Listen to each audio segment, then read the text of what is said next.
We've been studying on the second coming of our Lord Jesus Christ. கர்த்தராகிய இயேசு கிறிஸ்துவின் இரண்டாம் வருகை பற்றி நாம் படித்துக் கொண்டு வருகிறோம். I don't know, whole year we have been thinking about it. முழு வருடமும் இதை பற்றி தான் யோசித்துக் கொண்டு வருகிறோம். We just had some promises in the months of January, February, and also a little bit of March. We were meditating on the verses God has given to us. கர்த்தர் நமக்கு வாக்குத்தத்தமாக கொடுத்த அந்த வார்த்தைகளை ஜனவரி மாதமும் பிப்ரவரி மாதமும் மார்ச்சில் சில வாரங்கள் மாத்திரம் அதை நாம் தியானித்தோம். One of the verse that God has given to us is I change not.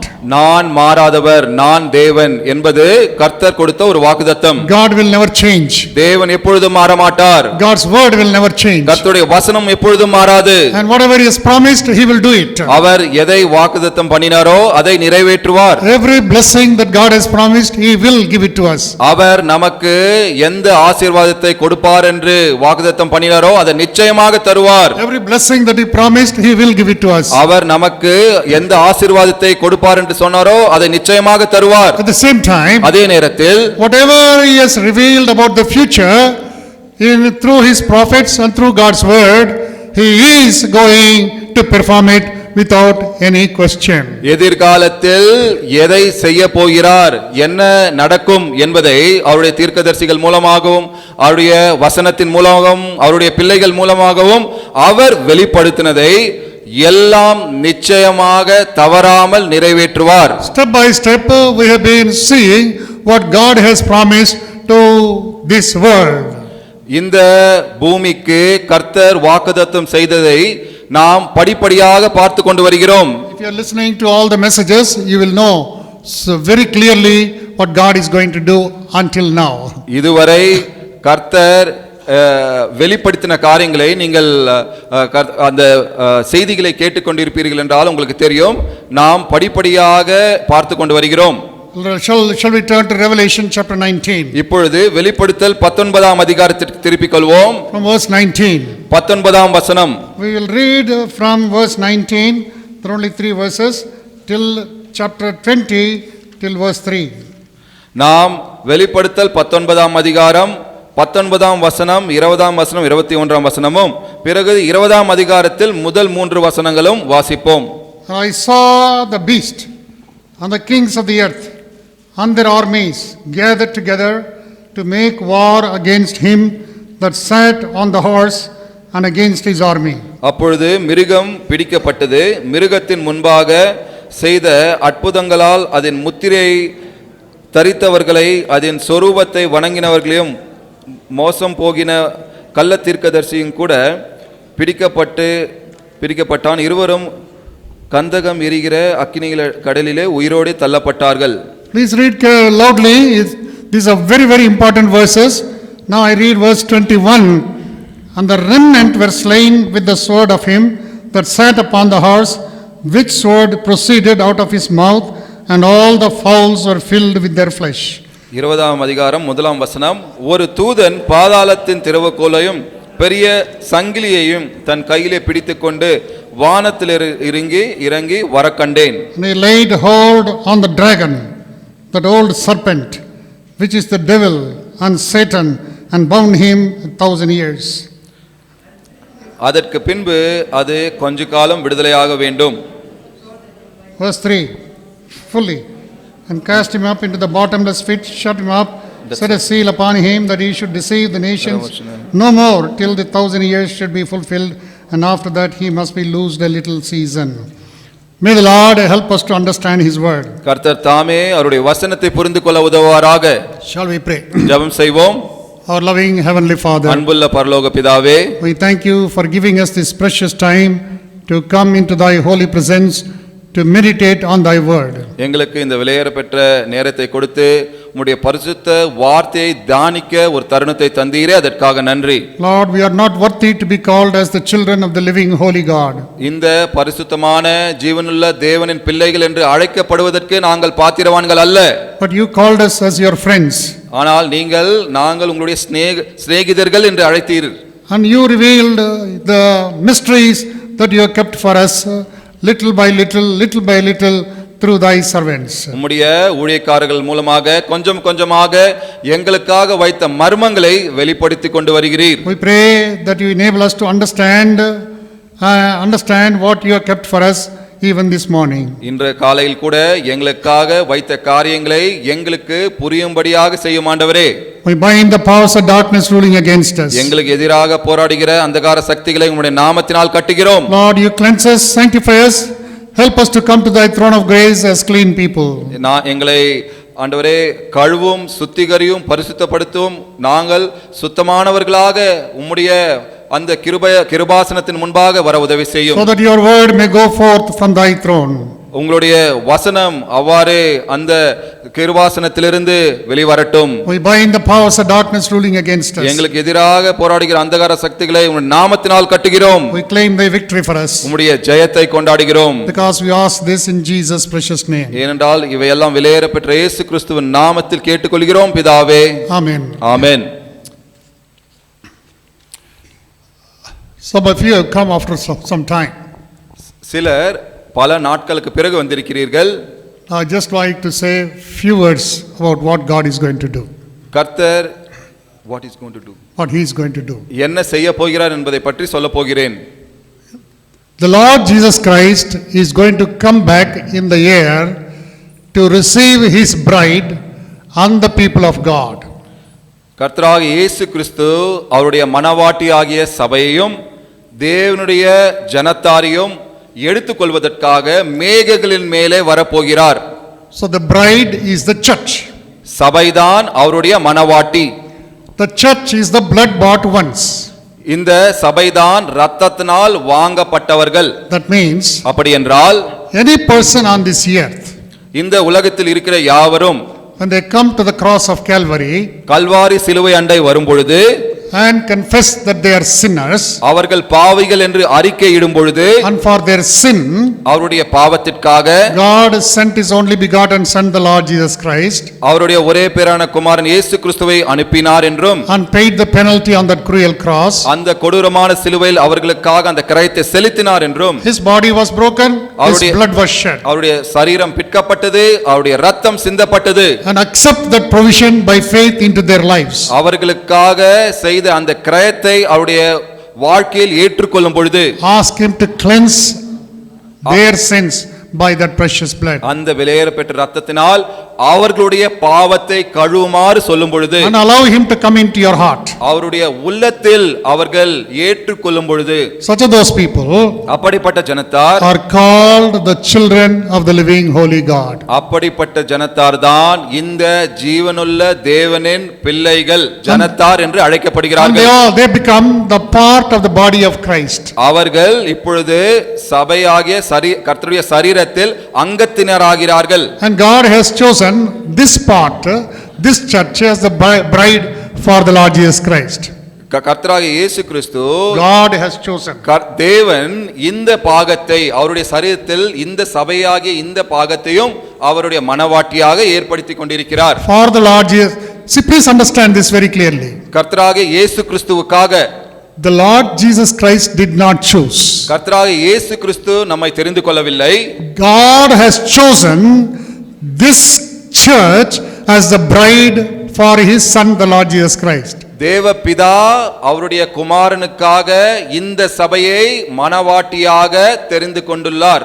For that, to choose this bride, to prepare this bride, to sanctify this bride, God has sent his son to pay the penalty on the cross. இந்த மனவாட்டியை அழைப்பதற்காக, இந்த மனவாட்டியை பரிசுத்தப்படுத்துவதற்காக, தெரிந்து கொள்வதற்காக தேவபிதா அவருடைய குமாரனை உலகத்திற்கு அந்த சிலுவைக்கு அனுப்பினார். So now he has gone back. இப்பொழுது அவர் மறுபடியும் சென்றிருக்கிறார். God's word says that he will come back in the same manner. கர்த்தருடைய வசனம் சொல்கிறது அவர் சென்றவாறே அவர் மறுபடியும் வருவார் என்று. But he is in the process of preparing this bride for Jesus. அவருடைய இந்த தேவபிதா அவருடைய மனமாட்டியை கர்த்தராகிய இயேசு கிறிஸ்துவுக்காக ஆயத்தம் செய்கிற அந்த செயல்முறையில் இருக்கிறார். So God sent the Holy Spirit of God to this earth to prepare that body. அதற்காக தான் தேவன் பரிசுத்த ஆவியானவரை தன்னுடைய மனவாட்டியை ஆயத்தப்படுத்தும்படியாக இந்த உலகத்திற்கு அனுப்பினார். I don't want you to be confused. நீங்கள் இதனால் குழம்பி போக கூடாது. Unless the Holy Spirit convicts us, we cannot accept this provision.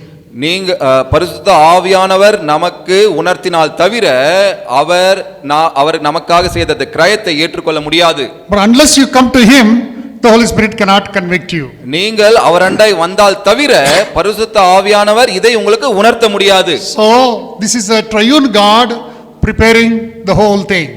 இந்த திருத்துவ தேவன் இவை அனைத்தையும் அவர் ஆயத்தப்படுத்திக் கொண்டிருக்கிறார்கள். So when the bride is ready, இந்த மணவாட்டி ஆயத்தமான பிறகு what God is going to do? தேவன் என்ன செய்ய போகிறார்? He is going to send his son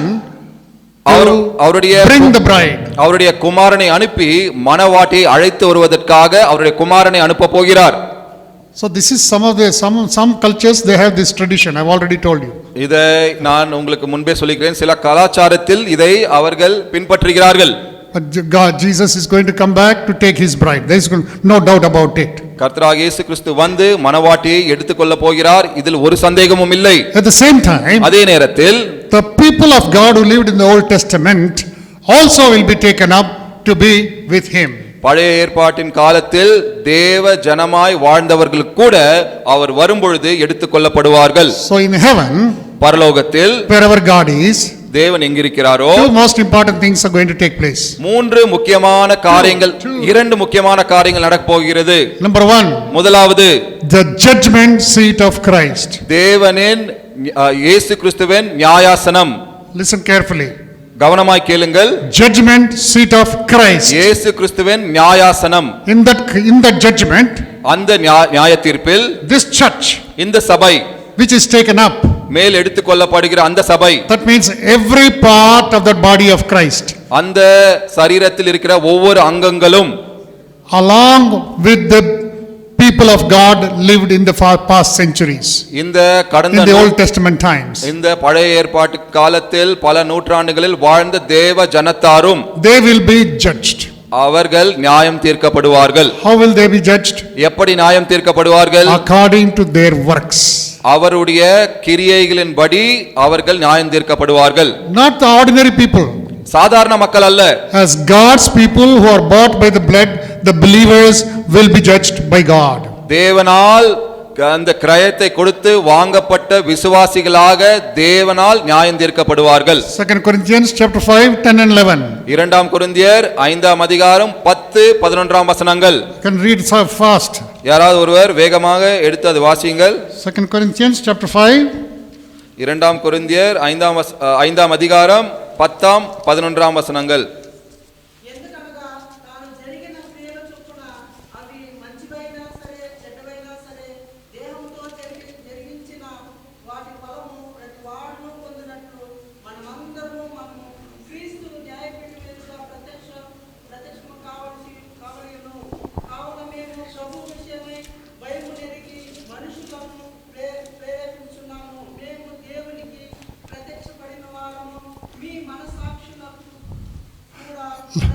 So here Paul is talking to the Corinthian believers.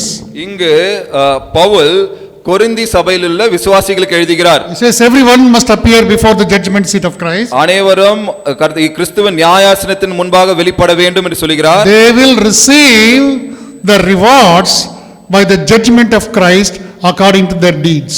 அவருடைய கிரியைகளின்படி நியாயாசனத்தின் முன்பாக வெளிப்படும் பொழுது அவர்கள் அந்த வெகுமானங்களை பெற்றுக்கொள்வார்கள். This is the first judgment. இதுதான் முதலாம் நியாய தீர்ப்பு.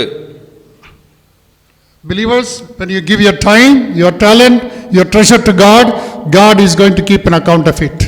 விசுவாசிகளே, நீங்கள் தேவனுக்கு உங்கள் நேரத்தையும் உங்கள் தாளந்தையும் உங்கள் தனத்தையும், அப்படி என்றால் உங்களுடைய பணத்தையும் தேவனுக்கு கொடுக்கும் பொழுது அதை அவர் கணக்கில் இட்டுக் கொள்வார்.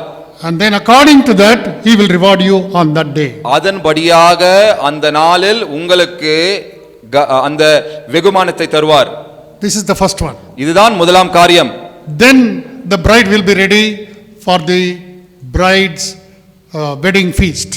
இரண்டாவது, ஆட்டுக்குட்டியானவரின் கல்யாண விருந்திற்கு மணவாட்டி ஆயத்தப்படுத்தப்படுவாள்.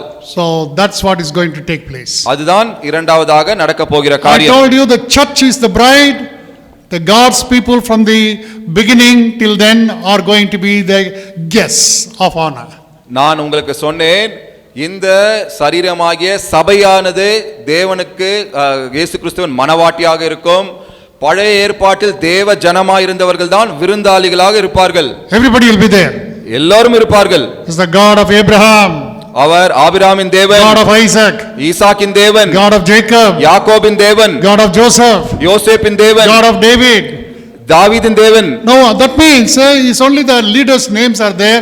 Hundreds and thousands of people, maybe millions of people will be there in that gathering.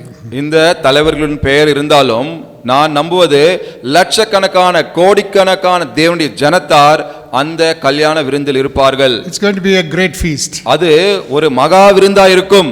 And after that, அதன் பிறகு we want to see what's going to happen. என்ன நடக்க போகிறது என்று பார்க்க போகிறோம். But when this is happening there, இது அங்கு நடந்து கொண்டிருக்கும் பொழுது, when Jesus has taken his church, கர்த்தராகிய இயேசு கிறிஸ்து அவர் சபையை எடுத்துக்கொண்ட பிறகு, will the whole world will be finished? பூமி அழிந்து போய் முடிந்து விடுமா? No. இல்லை. We saw very clearly about that. இதை பற்றி மிகவும் தெளிவாய் பார்த்தோம். Everything will be going on as usual. எல்லாம் வழக்கமாக நடந்து கொண்டே இருக்கும். Many churches will be opened. பல சபைகள் திறந்திருக்கும். People will be missing. ஜனங்கள் காணாமல் போயிருப்பார்கள். I told you sometimes people miss now also. இப்பொழுது கூட சிலர் காணாமல் போகிறார்கள். So we try to search for them, then we leave. We lose heart and then leave. அவர்களுக்காக தேடுகிறோம், பிறகு அவர்களை மறந்து விடுகிறோம். At that time also it will happen the same way. அந்த காலத்தில் கூட அவ்வாறே நடக்கும். Now whatever I told you is not the second coming of Christ. இப்பொழுது நான் சொன்ன காரியம் கர்த்தராகிய இயேசு கிறிஸ்துவின் இரண்டாம் வருகை அல்ல. What is going to happen before the second coming of Christ? நான் சொன்னது கர்த்தராகிய இயேசு கிறிஸ்துவின் இரண்டாம் வருகைக்கு முன்பாக நடக்க போகிற காரியங்கள். So listen carefully. கவனமாய் கேளுங்கள். When you say second coming of Christ, the Bible clearly says, in the same manner he went up, he will come down to this earth and keep his foot upon this earth. கர்த்தராகிய இயேசு கிறிஸ்து இரண்டாம் வருகை என்று சொல்லும் பொழுது வேதம் மிகவும் தெளிவாக சொல்கிறது, அவர் முதலாம் வருகையில் எப்படி இறங்கி வந்து பூமியில் தரையில் காலை வைத்தாரோ அதை போலவே இரண்டாம் வருகையிலும் அவர் பரலோகத்தில் இறங்கி வந்து இந்த பூமியின் தரையில் அவர் காலை வைப்பார். He came in the first time in the womb of Mary. அவர் மரியாளின் கர்ப்பத்தில் அவர் உருவாகி வந்தார். Conceived by the Holy Spirit. பரிசுத்த ஆவியானவரால் அவர் கர்ப்பம் தரிக்கப்பட்டு. That means no man touched her. அப்படி என்றால் ஒரு மனிதனும் அவளை தொடவில்லை. But God has conceived, the Spirit of God conceived so that he may come down to this earth in the form of a baby, grow like us and pay the penalty for us. தேவனுடைய ஆவியானவர் கர்ப்பம் தரிக்க வைத்து அவர் குழந்தையாய் பிறந்து வளர்ந்து நமக்காக வாழ்ந்து அவர் சிலுவைக்கு சென்றார். So the promise is he is going to come back. வாக்குத்தத்தம் என்னவென்றால் இப்பொழுது அந்த கர்த்தராகிய இயேசு கிறிஸ்து மறுபடியும் வரப்போகிறார். He will come down to this earth. இந்த உலகத்திற்கு அவர் வருவார். So when he came first time, முதலாவது முறை அவர் வந்த பொழுது he was in a very poor place. அவர் மிகவும் தரித்திரமான ஒரு ஏழைகளின் இடத்தில் இருந்தார். He was not counted along with other people. அவர் மற்றவர்களோடு சேர்த்து எண்ணிக்கை படவில்லை. He was mocked at, he was pierced, he was crucified. அவர் அசட்டை பண்ணப்பட்டார், வாளால் குத்தினார்கள். So everything he bore for us. எல்லாம் நமக்காக தாங்கி பொறுத்து சுமந்து கொண்டார். Now that's over. ஆனால் அதெல்லாம் முடிந்தது. But he died. அவர் மரித்தார். But because he is God, he rose again. ஏனென்றால் அவர் தேவனாய் இருந்ததால் அவர் மறுபடியும் எழுந்தார். Listen carefully. கவனமாய் கேளுங்கள். He is the only person who rose again and never died again. அவர் ஒருவரே மறுபடியும் எழுந்து மறுபடியும் மரிக்கவில்லை. He is the only one. அவர் ஒருவர் மாத்திரமே. He is God. அவர் தேவன். And that God is coming down. அந்த தேவன் மறுபடியும் வரப்போகிறார். Now what's happening on this earth? இப்பொழுது உலகத்தில் என்ன நடக்கிறது? The evil one will take control of everything. இந்த பொல்லாதவன் எல்லாவற்றையும் அவருடைய கட்டுப்பாட்டிற்குள் கொண்டு வருவான். And there will come from down to the earth, what is his name? Called Antichrist. அந்த பாதாள குழியிலிருந்து அவன் மேலே வந்து இந்த உலகத்தில் இருப்பான். அவன் யார்? அந்தி கிறிஸ்து. We meditated on about him 3 weeks. 2-3 வாரங்கள் அவனை பற்றி தியானித்தோம். I told you about 12 things about that man. அவனை பற்றி 12 காரியங்கள் உங்களுக்கு சொன்னேன். He'll be all powerful. அவன் சர்வ வல்லவனாய் இருப்பான். Every nation will be under his control. எல்லா தேசங்களும் அவனுடைய கட்டுப்பாட்டின் கீழ் இருக்கும். Some nations may rebel against him, சில தேசங்கள் அவனுக்கு எதிராக முரட்டாட்டம் செய்தாலும் but they cannot get the victory. ஆனால் அவர்களுக்கு ஜெயம் வராது. They have to live in fear. அவர்கள் பயத்தால் வாழ வேண்டும். There are some nations who fear the Lord. சில தேசங்கள் தேவனுக்கு பயப்படுகிறார்கள். So those nations அந்த தேசங்கள் are struggling. They will be struggling at that time. அந்த நேரத்தில் அவர்கள் போராடி கொண்டிருப்பார்கள். If you don't worship the Antichrist, அந்தி கிறிஸ்துவை நீங்கள் ஆராதிக்காவிட்டால் what will happen? என்ன நடக்கும்? You will be slaughtered. நீங்கள் கொல்லப்படுவீர்கள். So many thousands and lakhs of people will be killed. லட்சக்கணக்கானோர் அவ்வாறாக கொல்லப்படுவார்கள். What will happen? என்ன நடக்கும்? He wants to be the king of this earth. இந்த உலகத்தின் ராஜாவாக இருக்க அவன் விரும்புகிறான். I also showed you the similarities of God, of the Lord Jesus Christ and the Antichrist. நான் கிறிஸ்துவுக்கும் அந்தி கிறிஸ்துவும் இருக்கிற இந்த சமமான அந்த காரியங்களை உங்களுக்கு காட்டினேன். Now I told you, நான் சொன்னேன், our God is a triune God. நம்முடைய தேவன் திருத்துவ தேவன். God the Father, God the Son, God the Holy Spirit. தேவ பிதா, தேவ குமாரன், தேவ பரிசுத்தாவி. In the same way, அதை போலவே what is he going to do? அவன் என்ன செய்ய போகிறான்? Antichrist, Satan the dragon. அந்த சாத்தான் அந்த வலு சர்ப்பம். That's a very dangerous symbol. If you have dragon as your symbol, it's a very dangerous thing. நீங்கள் இந்த வலு சர்ப்பத்தை நீங்கள் ஒரு அடையாள சின்னமாக வைத்துக் கொண்டிருந்தால் அது மிகவும் அபாயம். There are some countries who have that symbol as their national symbol. சில தேசங்கள் அவருடைய தேச சின்னமாக இந்த வலு சர்ப்பத்தை வைத்திருக்கிறார்கள். In other words, வேறு விதத்தில் சொல்ல Satan வேண்டுமென்றால் wants to say that he is all powerful. சாத்தான் சொல்ல விரும்புகிறான், நான் சர்வ வல்லவன். There is nobody more powerful than me. என்னை விட இந்த உலகத்தில் வல்லமையானவன் யாரும் இல்லை. And that's what he wants to keep everybody under his control. அதற்காக தான் அனைவரையும் அவருடைய கட்டுப்பாட்டிற்குள் வைத்துக் கொள்ள விரும்புகிறான். Just like God sent his only begotten son Jesus Christ, எப்படி ஒரே பேரான குமாரன் இயேசு கிறிஸ்துவை தேவபிதா உலகத்துக்கு அனுப்பினாரோ, he came from above. அவர் எப்படி மேலிருந்து வந்தாரோ, the Satan, the dragon will send the Antichrist from down. இந்த சாத்தான், இந்த வலு சர்ப்பம் அந்தி கிறிஸ்துவை இந்த பாதாள குழியிலிருந்து கீழிருந்து அவனை கொண்டு வருவான். Because his place is that. ஏனென்றால் அவனுடைய ஸ்தலம் அது. He cannot be in that place. அவன் மேல் இருக்க முடியாது. Because the Satan is thrown down. ஏனால் சாத்தான் கீழே தள்ளப்பட்டான். He had all the power given to him by God, but the pride, that desire to be more like God or to be God has pushed him down to this below, far below. தேவனால் எல்லா வல்லமையும் அவனுக்கு கொடுக்கப்பட்டது. ஆனால் அவன் தேவனைப் போல இருக்க வேண்டும் என்று வாஞ்சித்த காரணமாக அவன் மேலிருந்து கீழே தள்ளப்பட்டான். And now we say, இப்பொழுது பார்க்கிறோம், when he is all powerful, அவன் சர்வ வல்லவனாய் இருக்கிறான். I also told you what all the things that people on this earth will be facing at that time. அந்த காலத்தில் இந்த உலகத்தில் வாழ்கிற ஜனத்தார் எதிர்கொள்ள போகிற காரியங்களையும் நான் உங்களுக்கு சொன்னேன். It will be famine on this earth. இந்த உலகத்தில் இந்த பூமியில் பஞ்சங்கள் ஏற்படும். And that time, அந்த நேரத்தில் if you have his seal, அவனுடைய முத்திரை இருந்தால், the ration will be given very cheap for you. உங்களுக்கு அந்த ரேஷன் மிகவும் குறைந்த விலையில் கொடுக்கப்படும். When coronavirus comes, we also get some free rice, free provision. Corona virus வந்த பொழுது நமக்கு இந்த இலவசமான அத்தியாவசியமான பொருட்கள் தரப்பட்டது. So like the government gives now, it will be giving like that only at that time. இப்பொழுது எப்படி கொடுக்கிறார்களோ அரசாங்கம் அப்பொழுதும் அவ்வாறே கொடுப்பார்கள். Maybe it will be worse than this.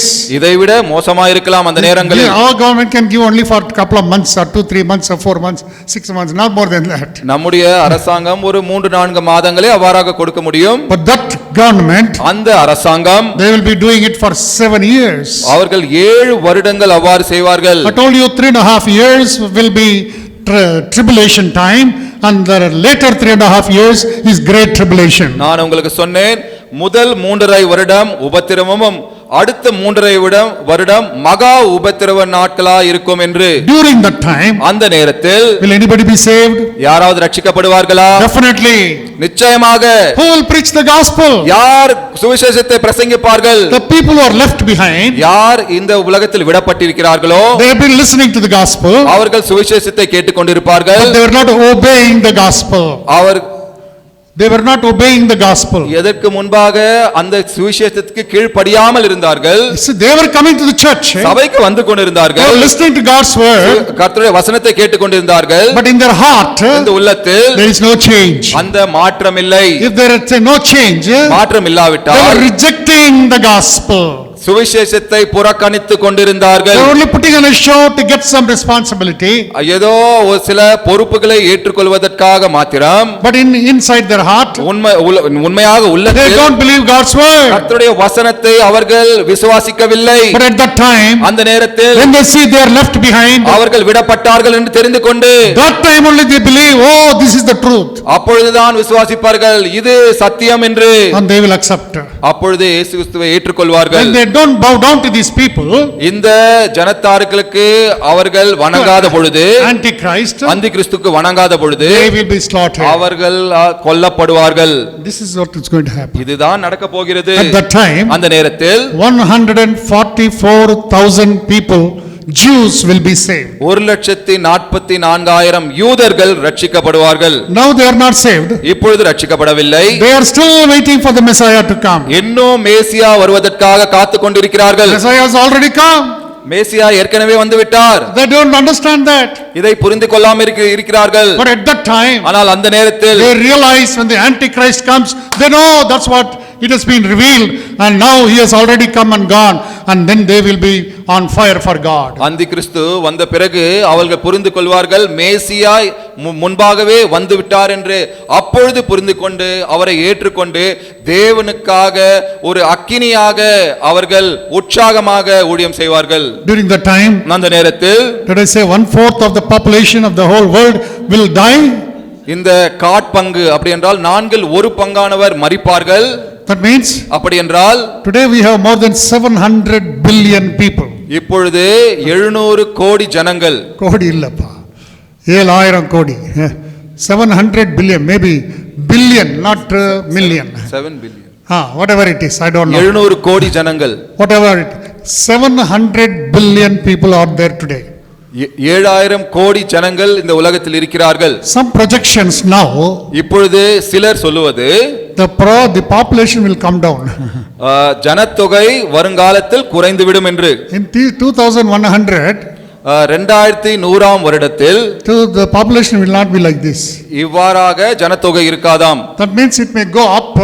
அது அப்படி என்றால் அதிகரிக்கும். Maybe up to 800 million people, billion. 8,000 கோடி ஜனத்தொகையாக மாறலாம். Then their projection is going to come down. பிறகு அது குறைந்து கொண்டே வரும் என்று சொல்கிறார்கள். Their projection is right. அவர்கள் சொல்வது சரிதான். You know why? ஏனென்று தெரியுமா? God's word says, கர்த்தருடைய வசனம் சொல்கிறது 1/4 of the population will die. காட்பங்கு 4/5 மரித்து விடுவார்கள். In that 3.5 years, 1/4 of the people will die. அந்த உபத்திரவத்தின் 3.5 கால வருடங்களில் இந்த உலகத்தின் காட்பங்கு மரித்து விடுவார்கள். 8, I'm sorry, I said 8 billion. 800 billion you said. I said wrong, 8 billion only. 8 billion people, 2 billion people will die. அப்படி என்றால் 200 கோடி ஜனத்தார் மரித்து விடுவார்கள். You will think in 3.5 years, 2 billion people. பாருங்கள் 3.5 வருடத்தில் 200 கோடி ஜனத்தார் மரிப்பது நினைத்து பாருங்கள். It will be terrible times. மிகவும் கொடூரமான நாட்களாயிருக்கும். 1,000 people die itself, we are not able to bear. 1000 பேர் மரித்தாலே நம்மால் தாங்க முடியவில்லை. Not in one place, in many places. ஒரு இடத்தில் அல்ல, பல இடங்களில் 1000 ஜனத்தார் மரித்தால். If one place 100 people die, what will happen? ஒரு இடத்தில் 100 பேர் மரித்தால் என்ன ஆகும் என்று எண்ணி பாருங்கள். If hundreds and thousands of people die on this earth, 1000 லட்சக்கணக்கானோர் இந்த உலகத்தில் மரித்தால் the whole earth will be stinking. இந்த உலகமே நாற்றம் அடித்துக் கொண்டிருக்கும். At that time, அந்த நேரத்தில் God will be looking at all these things, and the things what I mentioned already will be happening there. தேவன் இவையெல்லாம் பார்த்து கொண்டிருப்பார். நான் சொன்னேனே அந்த காரியங்கள் பரலோகத்தில் நடந்து கொண்டிருக்கும். Now these 144,000 Jews, இந்த 1,44,000 யூதர்கள், they will become the evangelists. அவர்கள் சுவிசேஷகர்களாக மாறுவார்கள். They will go all over the world. உலகம் எங்கும் பூமி எங்கும் செல்வார்கள். They will go and preach the gospel. சென்று சுவிசேஷத்தை பிரசங்கிப்பார்கள். Antichrist is not God. அந்தி கிறிஸ்து தேவன் அல்ல. He has come to destroy us. நம்மை அழிக்க வந்திருக்கிறார். Destroy our souls. நம்முடைய ஆத்துமாவை அழிக்க வந்திருக்கிறார். Jesus is the true Messiah. இயேசு கிறிஸ்துதான் உண்மையான மேசியா. Believe on that Jesus. அவரை விசுவாசியுங்கள். You will be saved. நீங்கள் ரட்சிக்கப்படுவீர்கள். They will be preaching that. அப்படி அவர்கள் பிரசங்கித்துக் கொண்டிருப்பார்கள். I also told you, நான் இன்னொரு காரியமும் சொன்னேன் உங்களுக்கு. until Jesus comes and takes the church, இயேசு கிறிஸ்து வந்து சபையை எடுத்துக் கொள்வது வரை, it's called the grace period. அது கிருபையின் காலம் என்று அழைக்கப்படுகிறது. What is that? என்ன அது? Grace period. கிருபையின் காலம். Grace period means கிருபையின் காலம் என்றால் we can receive the salvation freely. நீங்கள் இலவசமாக ரட்சிப்பை பெற்றுக்கொள்ளலாம். You don't have to do anything. நீங்கள் அதற்காக ஒன்றும் செய்ய தேவையில்லை. You just have to go to the cross of Calvary. நீங்கள் கல்வாரி சிலுவை அண்டை சென்று tell the living God, அந்த தேவனை பார்த்து, I am a sinner. நான் ஒரு பாவி. Lord, I have no other way. எனக்கு வேறு வழி இல்லை. You cleanse me. என்னை சுத்திகரியும். You save me. என்னை ரட்சியும். You come into my life. என்னுடைய ஜீவிதத்திற்குள் வரும். அவ்வளவுதான். It's free. அது இலவசம். By faith when you accept, he comes within you. நீங்கள் விசுவாசத்தோடு அதை ஏற்றுக்கொள்ளும் பொழுது அவர் உங்களுக்குள் வருவார். Believe on the Lord Jesus Christ and thou shalt be saved. நீங்கள் கர்த்தராகிய இயேசு கிறிஸ்துவை விசுவாசி, அப்பொழுது நீ ரட்சிக்கப்படுவாய். As many as received them, to them gave he power to become the children of God. எத்தனை பேர் அவரை ஏற்றுக்கொண்டார்களோ அவர்களுக்கு அவருடைய பிள்ளையாகும் அதிகாரத்தை கொடுத்தார். It's freely given. எல்லாம் இலவசமாக கொடுக்கப்பட்டது. But during that time, ஆனால் இந்த காலத்தில் grace period will be over. கிருபையின் காலம் முடிந்து போயிருக்கும். So you have to pay the price. நீங்கள் அதற்கு கிரயத்தை செலுத்த வேண்டும். How do you pay the price? எப்படி நாம் கிரயத்தை செலுத்த முடியும்? You don't pay the price நீங்கள் for your sins. உங்களுடைய பாவத்திற்கு கிரயத்தை செலுத்த முடியாது. Only the blood of Jesus Christ can cleanse us. நம்மை வெறும் இயேசு கிறிஸ்துவின் இரத்தம் மாத்திரமே நம்மை சுத்திகரிக்க முடியும். That is the gospel. அதுதான் சுவிசேஷம். But you pay the price to continue as a child of God. நீங்கள் தேவனுடைய பிள்ளையாய் இருக்க நீங்கள் கிரயத்தை செலுத்த வேண்டும். That means if you say you are a child of God, you will be cut. அப்படி என்றால் நான் தேவனுடைய பிள்ளை என்றால் நீங்கள் கொல்லப்படுவீர்கள். That's all you have to pay the price. அப்படிதான் நாம் கிரயத்தை செலுத்த வேண்டும். Today if that rule is there, what will you do? இப்பொழுது இந்த காலத்தில் அப்படிப்பட்ட ஒரு சட்டம் இருந்தால் நாம் என்ன செய்வோம்? Salvation is free. ரட்சிப்பு இலவசம் தான். But if you step out of this place, ஆனால் இங்கிருந்து வெளியே சென்ற பிறகு, if you say that you are a Christian, நான் ஒரு கிறிஸ்தவன் என்று சொன்னால், I will not worship any other god, நான் எந்த தேவனை வணங்க மாட்டேன் என்று சொன்னால், and if they are going to cut your head, உங்களுடைய தலையை அவர்கள் நறுக்குவார்கள் என்றால், what will you do? நீங்கள் என்ன செய்வீர்கள்? If I come to church, virus will catch me. I don't come to church. நான் வந்தால் என்னை பிடித்துக் கொள்வார்கள், நான் சபைக்கு வர மாட்டேன். பிடித்துக் கொள்வார்களப்பா, வைரஸ் பிடிச்சுக்கோ, அதனால நான் சர்ச்சுக்கு வர மாட்டேன். நான் இந்த கிருமி பிடித்துக் அதற்காக நான் வர மாட்டேன். But for bank, for a shop, for mutton shop, chicken shop, for the job, everywhere we go, there the virus will not catch. ஆனால் கடைக்கும் நாம் வேலைக்கும் மற்ற காரியங்களுக்கும் சென்று கொண்டுதான் இருக்கோம், அங்கு வைரஸ் நம்மை பிடிப்பதே இல்லை. But during that time, ஆனால் அந்த நேரத்தில், if you go to the shop, நீங்கள் கடைக்கு சென்றால், you want to buy anything, ஏதாவது வாங்க வேண்டும் என்றால், they ask you where is the mark. அவர் கேட்பார்கள் முத்திரை எங்கே என்று. If you go to D-Mart, நீங்கள் D-Martக்கு சென்றால், they'll ask you to show your hand. உங்கள் கைகளை காட்ட சொல்வார்கள். Why do they ask you to show your hand? எதற்காக உங்கள் கைகளை காட்ட சொல்கிறார்கள்? Whether there is a seal. அந்த முத்திரை உங்கள் கையில் இருக்கிறதா? Brother Sundar Rao went to Kurnool and came back with a seal. நம்முடைய பாஸ்டர் சுந்தர் ராவ் கர்னூலுக்கு சென்று அந்த ஒரு முத்திரையோடு வந்தார். So they put the seal. அந்த முத்திரையை போட்டு, so then when he came and showed us his seal, அவர் வந்து அந்த முத்திரையை எங்களுக்கு காட்டினார். But according to the rules, அந்த சட்டதிட்டத்தின்படி, if you have the seal, you have to be at home for 2 weeks. நீங்கள் அந்த முத்திரை இருந்தால் வீட்டில் தனிமைப்படுத்தப்பட வேண்டும். But you know something? ஆனால் உங்களுக்கு ஒன்று தெரியுமா? He came yesterday. அவர் நேற்று வந்தார். We asked him what happened to that seal. அந்த முத்திரை என்ன ஆனது என்று கேட்டோம். The next day itself it's finished. He said he washed it off. அடுத்த நாளே அந்த முத்திரையை நான் கழுவி சுத்தம் செய்து But I விட்டேன். want to tell you, நான் சொல்ல விரும்புகிறேன், during that time, அந்த காலத்தில், Antichrist time, அந்திகிறிஸ்து காலத்தில் that seal will not be like this seal. இப்படிப்பட்டு இப்பொழுது போடுகிற முத்திரை போல் இருக்காது. This morning's newspaper says, இந்த காலை செய்தித்தாள் சொல்கிறது, in the city of Bangalore, Bangalore நகரத்தில் people are not following the rules. ஜனத்தார் இந்த சட்ட திட்டங்களை கடைபிடிப்பதில்லை. That's why it is going beyond 8,000 அதற்காக every day. ஒவ்வொரு நாளும் கர்நாடகாவில் 8000க்கும் மேலான இந்த கொரோனா வைரஸ் கேஸ்கள் வருகிறது என்று. If you don't follow the rules, நீங்கள் சட்ட திட்டங்களை you have பின்பற்றாவிட்டால் to pay the price. நீங்கள் கிரயத்தை செலுத்த வேண்டும். That's very important. அது மிகவும் முக்கியம். So this is what is going to happen at that time. அந்த காலத்தில் கூட இதுதான் நடக்கும். The seal is going to be embedded in your forehead, in your hand, wherever it is. அந்த முத்திரை உங்கள் நெற்றியிலோ இல்லை என்றால் கையிலோ அது அழுத்தமாக உங்களுக்கு அது போடப்படும். There is a cell, there is a SIM. அந்த சிப் அதை எடுத்து நம் கையில் போடுவார்கள். No, there is a chip in this phone. இந்த போனில் அந்த சிப் இருக்கிறது. With this phone we can talk to anybody. நாம் எங்கு வேண்டுமானாலும் பேசலாம். But that time, அந்த நேரத்தில் the chip will be there. அந்த சிப் இருக்கும். When you walk in, it will show green light. அந்த நாம் நடந்தாலே அந்த கிரீன் லைட் தெரியும். Red light means they'll push you out. அந்த ரெட் லைட் என்றால் நம்மை வெளியே அனுப்பி விடுவார்கள். That means you have to bow down to get that chip. அப்படி என்றால் நீங்கள் வணங்கினால்தான் அந்த சிப்பை பெற்றுக்கொள்ள முடியும். That's how it's going to be. அப்படிதான் நடக்க போகிறது. I told you 144,000 people, the Jews will become powerful evangelists. நான் சொன்னேன் 1,44,000 யூதர்கள் வல்லமையான சுவிசேஷகர்களாக மாறுவார்கள் என்று. In the last 3.5 years, கடைசி 3.5 வருடங்களில் God will send 2 people from above. கர்த்தராகிய தேவன் 2 சாட்சிகளை மேலிருந்து அனுப்புவார். Now devil brought 2 people from beneath. சாத்தான் கீழே இருந்து இருவரை கொண்டு வந்தான். Do you know, I forgot to tell you about the second person, the other person. மூன்றாவது நபரை பற்றி உங்களுக்கு சொல்ல He is மறந்துவிட்டேன். called the false prophet. அவன் கள்ள தீர்க்கதரிசி என்று அழைக்கப்படுவான். That means he will tell all that is not going to take place, அவன் என்னெல்லாம் நடக்காதோ நடைபெறும் என்று சொல்லுவான். so that people may believe. ஏனென்றால் ஜனங்கள் விசுவாசிப்பதற்காக. In those days, அந்த காலத்தில் people will believe those that prophets sayings. அந்த கள்ள தீர்க்கதரிசியின் வார்த்தையை அந்த காலத்தின் ஜனங்கள் நம்புவார்கள். What is his job? அவனுடைய வேலை என்ன? To make the truth as lie and lie as the truth. சத்தியத்தை பொய்யாகவும் பொய்யை சத்தியமாகவும் மாற்றுவதுதான் அவனுடைய வேலை. It's the work like God sent the Holy Spirit. கர்த்தராகிய இயேசு கிறிஸ்து பரிசுத்த ஆவியானவரை அனுப்பினதைப் போல God sent the Holy Spirit. தேவன் பரிசுத்த ஆவியானவரை அனுப்பினார்.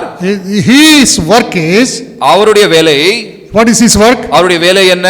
The truth as the truth சத்தியத்தை சத்தியமாக போதிப்பது, and to lie as the lie. பொய்யை பொய்யாய் போதிப்பது, To show, காண்பிப்பது. that's very important. Not அது மிகவும் முக்கியம். So very காண்பிப்பது. So truth as the truth, lie as the lie. சத்தியத்தை சத்தியமாக காண்பிப்பது, பொய்யை பொய்யாய் காண்பிப்பது. And what is the work of the false prophet? கள்ள தீர்க்கதரிசியின் வேலை என்ற The truth as the lie and lie as the truth. சத்தியத்தை பொய்யாய் காண்பிப்பது, பொய்யை சத்தியமாய் காண்பிப்பது. What he will say, all this is all not truth. அவன் சொல்லுவான், இந்த வேத வசனம் எதுவும் சத்தியம் இல்லை. Now what I am saying is the truth. நான் சொல்வதுதான் சத்தியம். It is coming. வரப்போகிறது. In China, சீனாவில் they have 200 million army long time back. அவர்களுக்கு 20 லட்சம் 200 million army. 2 கோடி.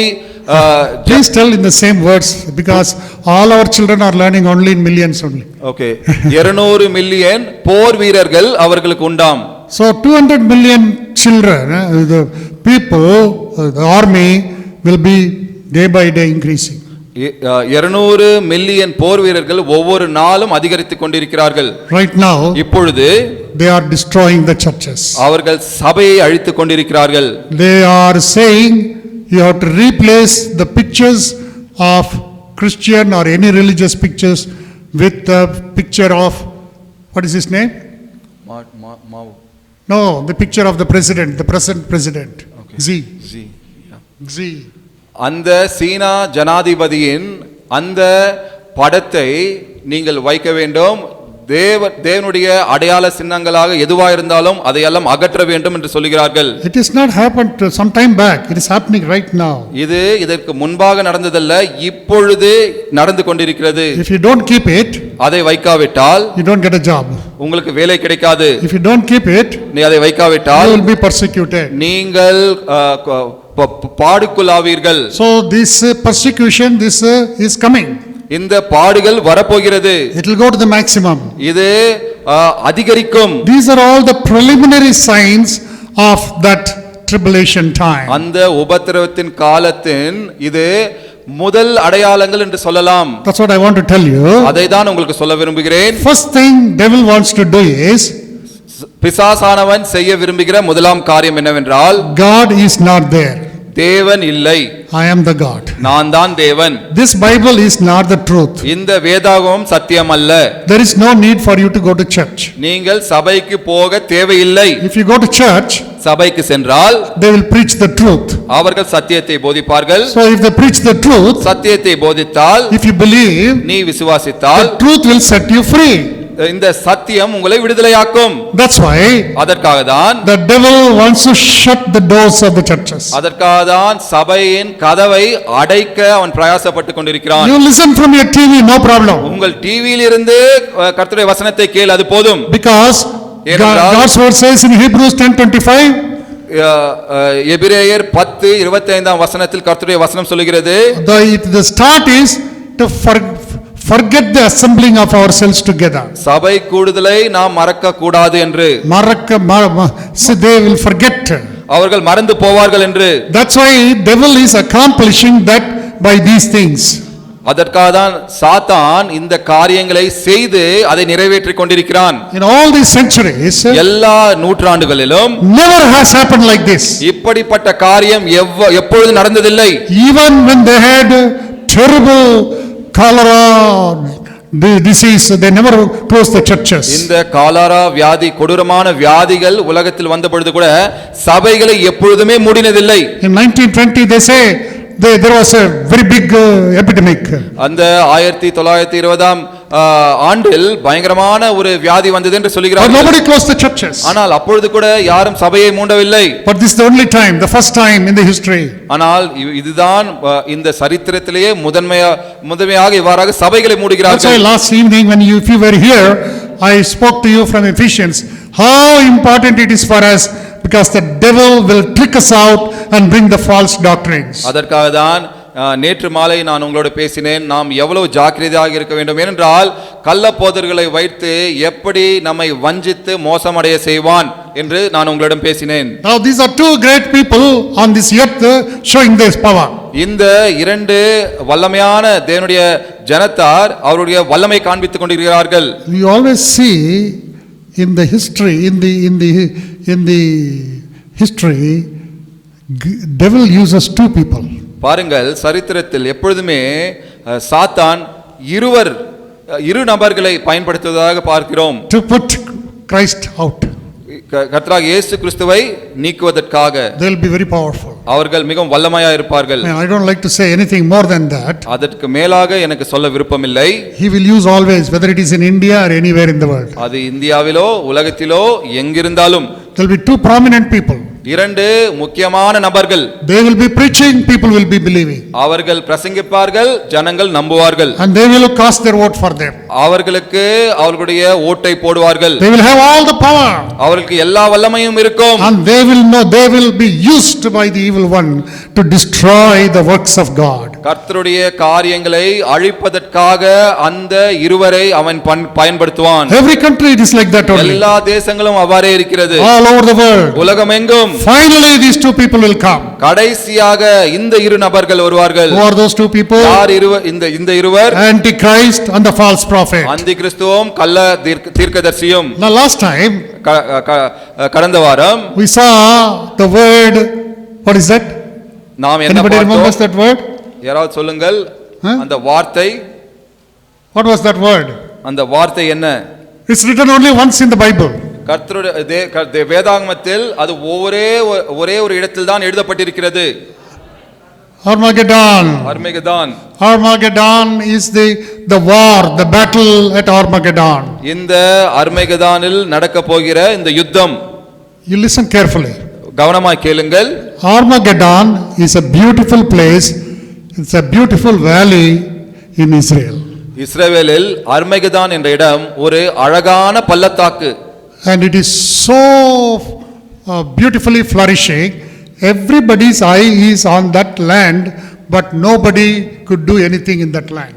அது மிகவும் அழகாக, அது வளர்ச்சியாக ஒரு நீர்ப்பாய்ச்சலான இடமாக இருக்கிறது. எல்லோருடைய கண்களும் அதன் மேல் இருந்தாலும் யாரும் அதை தொட முடியவில்லை. If they can be given many developers, அதை மேன்மைப்படுத்த பலர் வந்தாலும் கொடுக்கப்பட்டாலும் many developers would love to go and pay any amount to get that place. அதை எடுத்துக்கொள்வதற்காக பலர் அதை வந்து எடுத்துக்கொள்வதற்காக ஆயத்தமாக இருக்கிறார்கள். But nobody is able to take it. ஆனால் யாரும் அதை எடுத்துக்கொள்ள முடியவில்லை. Because God is keeping that place for a purpose. ஏனென்றால் அந்த இடத்தை தேவன் ஒரு நோக்கத்திற்காக வைத்திருக்கிறார். Revelation 16:16 is the only verse which there we see that word Armageddon. வெளிப்படுத்தல் 16:16 அந்த ஒரு இடத்தில் தான் ஆர்மேகதான் என்ற வார்த்தை எழுதப்பட்டிருக்கிறது. The battle at Armageddon. அது ஆர்மேகதான் இடத்தில் நடக்கும் யுத்தம். Now listen carefully. கவனமாக கேளுங்கள். Now you go back and read chapter 19, 20, all the chapters in the Revelation. It will be very, very interesting. நீங்கள் சென்று பிறகு 19ஆம் 20ஆம் அதிகாரங்களை வெளிப்படுத்தலில் வாசியுங்கள். Very quickly I'll tell you. நான் மிகவும் வேகமாக சொல்கிறேன். My time is already up. என்னுடைய நேரம் முடிந்து விட்டது. I can speak to you for another 2 hours. இன்னும் 2 மணி நேரம் கூட என்னால் பேச முடியும். But you see here in the battle at Armageddon, இந்த அர்மேகதான் யுத்தத்தில் is something which the no eye has seen, no ear heard, that kind of battle in the history of mankind. இந்த மனிதனின் சரித்திரத்தில் எந்த கண்ணும் காணாத, எந்த காதும் கேளாத ஒரு யுத்தம் அது. Why? ஏன்? The army will gather from the east to that place. ஏனென்றால் அது கிழக்கிலிருந்து ஒரு சேனை, அந்த சேனை ஒரு பெரிய சேனை அங்கு சேரும். That kind of army no eye has seen. இதுவரை கண்டிராத ஒரு சேனை. And that kind of unity among the nations nobody has ever dreamt. இப்படிப்பட்ட ஒரு ஒருங்கிணைப்பாட்டு இதுவரை உலகத்தில் யாரும் பார்த்திருக்க மாட்டார்கள். Nations will come against. எல்லா தேசங்களும் எதிராய் வரும். Joining their hands against Israel. இஸ்ரவேலுக்கு எதிராக அவர்கள் ஒருங்கிணைந்து சேர்வார்கள். And also people from the north, that means from Europe, from other places will come down. அப்படி என்றால் இந்த வட திசையிலிருந்து கூட இந்த ஐரோப்பா காண்டத்திலிருந்து கூட வருவார்கள். Now there is a great war going on between America and China. இப்பொழுது அமெரிக்காவுக்கும் சீனாவுக்கும் ஒரு யுத்தம் நடந்து கொண்டிருக்கிறது. India also is fighting with them. India கூட அவர்களோடு போராடி கொண்டிருக்கிறது. So yesterday Prime Minister said we will made in India, made for the world. அவர் நேற்று பிரதமர் சொன்னார், இந்தியாவில் உருவாக்கப்படுவது உலகத்தில் உருவாக்கப்படுவது, உலகத்திற்காக உருவாக்கப்பட்டது, உருவாக்கப்படுவது. So that means they want to do business globally. அப்படி என்றால் நாம் பூமி எங்கும் இந்த வியாபாரம் செய்வோம். So we will be united. நாம் அனைவரும் ஒருங்கிணைந்து இருப்போம். Now we see here, நாம் இங்கு பார்ப்பது Germany and many other countries did not join with the US in fighting against China. பாருங்கள், இந்த ஜெர்மனி தேசமும் மற்ற தேசங்களும் யுஎஸ் அமெரிக்காவோடு சேர்ந்து அவர்கள் சீனாவோடு எதிர்த்து போராடுகிற அந்த போரில் அவர்கள் சேரவில்லை. And they will be coming down. அவர்கள் இறங்கி வருவார்கள். Now listen, few minutes only, I am going to close it. இன்னும் சில நிமிடங்கள் தான், தயவு செய்து கேளுங்கள். So they will come down. அவர்கள் இறங்கி வருவார்கள். So when these two people come down, இவர்கள் இருவரும் வரும்பொழுது, the small people, Jewish people, இந்த சிறு ஜனத்தார் யூதர்கள், I don't know. There are only 8 million people in the whole world, I think. அவர்கள் வெறும் 80 லட்சமே 8 million ஜனத்தாரே. That's all the people all over the world, they are spread out. இந்த உலகமெங்கும் அவர்கள் பரவி இருக்கிறார்கள். If all these people come against them, இத்தனை பேர் அவர்களுக்கு எதிராக I வருவார்கள். don't know why so many people have to come. எதற்காக இத்தனை பேர் யூதர்களுக்கு எதிராக வர வேண்டும் என்று எனக்கு தெரியவில்லை. At that time, அந்த நேரத்தில் that's what we saw in 19th chapter. அதை தான் நாம் 19ஆம் அதிகாரத்தில் பார்த்தோம். What did we see? என்ன பார்த்தோம்? And I saw heaven opened. பரலோகம் திறந்திருக்க கண்டேன். I saw heaven opened. 11ஆம் வசனம், பரலோகம் திறந்திருக்க கண்டேன். Behold, the white horse. இதோ ஒரு வெள்ளை குதிரை He that காணப்பட்டது. sat upon him was called faithful. அதன் மேல் ஏறி இருந்தவர் உண்மையும் சத்தியம் உள்ளவர் எனப்பட்டவர். So it comes down. அவர் இறங்கி வருவார். So what will happen? என்ன நடக்கும்? That war, in that war, அந்த யுத்தத்தில் these people will be ready to kill everyone. இந்த ஜனத்தார் அனைவரையும் கொல்ல ஆயத்தமாயிருப்பார்கள். But now the army is coming from above. இந்த சேனை பரலோகத்திலிருந்து மேலிருந்து வருகிறது. You just see up in no second. I told you how fast the light can travel, how fast. So God will come down. பாருங்கள், இவர்கள் மேல் பார்த்த உடனே நான் சொன்னேன் உங்களுக்கு வெளிச்சம் எவ்வளவு வேகமாக அது பயணம் செய்யும் என்று. அவ்வளவு வேகமாக அவர்கள் பரலோகத்திலிருந்து கீழே இறங்கி வருவார்கள். In that war, அந்த யுத்தத்தில் the army of God will not use their weapons. தேவனுடைய சேனையில் இருப்பவர்கள் அவர்கள் இந்த பட்டயங்களை பயன்படுத்த மாட்டார்கள். The army of the Antichrist அந்தி கிறிஸ்துவின் சேனையானவர்கள் will not be able to use their weapons. அவர்களும் பட்டயத்தை பயன்படுத்த மாட்டார்கள். படுத்த முடியாது. They cannot. They will not be able to. அவர்களாலும் அவர்கள் பட்டயத்தை பயன்படுத்த முடியாது. They can aim, but they cannot trigger it. அதை அவர்கள் அதை குறிவைத்து பார்த்தாலும் அவர்களால் சுட முடியாது. That's how God will do it. அப்படிதான் தேவன் செய்வார். And when they see the army, அவர்கள் இந்த சேனையை பார்த்த பிறகு he says 200 miles of blood and flesh will be seen in that land. அந்த 200 மைல்களில் அங்கு மாமிசமும் இரத்தத்தினால் நிறைந்திருக்கும் என்று. And the birds of the air, அந்த வானத்தின் பறவைகள், the animals of the land, இந்த பூமியின் மிருகங்கள், they will come and eat and drink that milk, that blood and that flesh. அந்த மாமிசத்தையும் அந்த இரத்தத்தையும் அவர்கள் சாப்பிட்டு பருகுவார்கள். And you know, in no time they will clean up the place. அது மிகவும் வேகமாக அந்த இடத்தை அவர்கள் சுத்தம் செய்து விடுவார்கள். Who? யார்? The fowls of the air and the animals of this earth. இந்த பூமியின் மிருகங்களும் வானத்தின் பறவைகளும். Only few people. There will be people will be left, but all these people will die. வெகு சிலரே விடப்படுவார்கள். No, few people we will see, but all these people will die, and the people will outside the nations, they will be still living. Because the army which comes here only will die. இந்த சேனையில் தேவனுக்கு எதிராக வந்த சேனையர் அனைவரும் மரிப்பார்கள். இதை வெகு சிலர் பார்ப்பார்கள். So there is going to be, at that time, அந்த நேரத்தில் Jesus will take the throne. அவருடைய சிங்காசனத்தில் வீற்றிருவார். What will happen there? என்ன நடக்கும்? I'll tell you about the second judgment next week. நான் வருகிற வாரத்தில் இரண்டாம் நியாய தீர்ப்பை பற்றி பேசுவேன். The second judgment is called the judgment of the nations. இந்த இரண்டாம் நியாய தீர்ப்பு தேசங்களின் நியாய தீர்ப்பு என்று அழைக்கப்படுகிறது. So it's not the judgment of the sinners. இது பாவிகளின் நியாய தீர்ப்பு அல்ல. The judgment of the nations. இது தேசங்களின் நியாய தீர்ப்பு. How God is going to do that? தேவன் எவ்வாறாக அதை செய்ய போகிறார்? We will see. நாம் வருகிற வாரங்களில் பார்ப்போம்.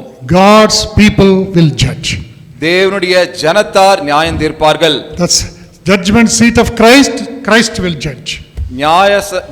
இயேசு கிறிஸ்து நியாயாசனத்தில் இயேசு கிறிஸ்து நியாயம் தீர்ப்பார். Judgment of the nations. God's people will judge.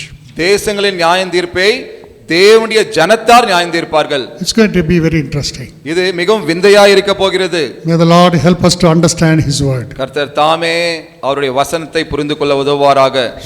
Shall we pray? ஜெபம் செய்வோம். Heavenly Father, பரலோக பிதாவே, we thank you for thy word. உம்முடைய வசனத்திற்காக நன்றி. We pray that you continue to speak to our hearts எங்களோடு தொடர்ந்து எங்களுடைய உள்ளங்களோடு பேச வேண்டும் என்று கேட்டுக்கொள்கிறோம். and help us to understand these things very clearly. மிகவும் தெளிவாக இவைகளை புரிந்து கொள்ள உதவி செய்யும். We ask you to help us so that we may be truly be prepared to meet you in the air. ஆண்டவரே, எங்களுக்கு உதவி செய்யும். நாங்கள் உண்மையாக உங்களுடைய வருகைக்கு ஆயத்தப்பட உதவி செய்யும். We don't want to be left behind, but we want to be with you in that army. நாங்கள் விடப்பட விருப்பமில்லை. நாங்கள் அந்த சேனையோடு உங்களுடைய சேனையோடு இருக்க வேண்டும். And we will come down in those white horses.